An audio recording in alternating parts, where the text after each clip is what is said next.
More than 2 days after the first explosions, a scene of devastation and lingering danger. Much of Lac Megantic too hazardous for investigators to examine overnight, and a death toll that seems destined to rise.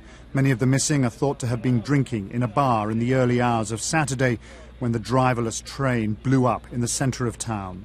We are still talking about around more or less 40 people that are reported missing and that we don't know their whereabouts. One local likened it to an atomic bomb, a giant fireball as the train derailed. Il y a vraiment beaucoup de chaleur. And some of its 73 wagons of crude oil exploded.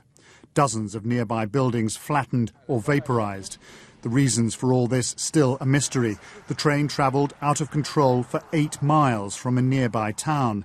Its emerged firemen had already put out an engine fire late on Friday, minutes before the parked train simply rolled away.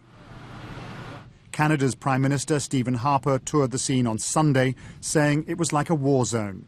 He may find himself answering questions about the rising volumes of crude travelling by rail from oil fields in Western Canada.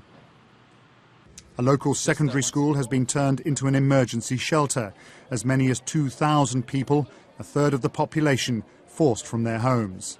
There's uncertainty and dread here. Some people are still missing family members.